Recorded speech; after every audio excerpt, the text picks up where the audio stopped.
last night I sat down and I watched Monsters vs Aliens, the sort of DreamWorks one. You know, my brother had it on Blu-ray for a while and I decided I'd finally watch it. I tried to watch it before, but it just drove me crazy because I know it was in 3D in the cinema, and one of the first shots in the film is some guy doing that with one of those, you know, paddles and a ping pong ball and an elastic band going towards the camera. I just turned it off immediately because I thought, right, if this is all going to be in 3D, then, you know, there's no point watching it if it's not in 3D. But after a while I decided I'd give it another go. And yeah, I'm quite pleased that I did give it another go because it was quite a good film. There were a few laughs in it, the characters were really good, and the storyline was quite good. It's left it over for some sequels, you know, as DreamWorks always do. But all the way through it I couldn't help but think about Pixar. We all know who Pixar are, you know, Toy Story, Up, WALL-E, all those great films like that.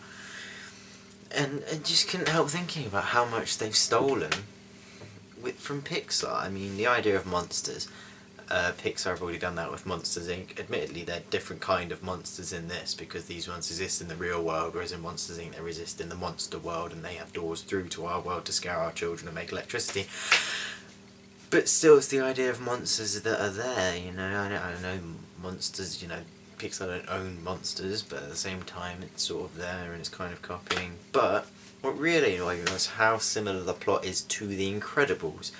Well, I say really similar, yeah, it's quite similar, and there's at least the one scene that seems to be completely taken from The Incredibles, and that is a scene where all of the monsters have to fight the big robot.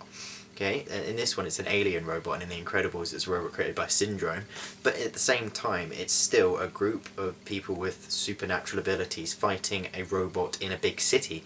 And the robot even looks quite similar. I mean, it's kind of got legs coming out like that and a round bit for the central bit, and it's ridiculous. I mean, how can they get away with that, stealing something like that directly from Pixar? But yeah, I ramble on about Pixar quite a lot. So yeah, apart from that, the film was quite good. You know, it was quite good to see DreamWorks sort of getting back on their feet after the disasters of, you know, Shark Tale and Shrek 3, and I haven't even seen Shrek 4 because Shrek 3 was that depressing.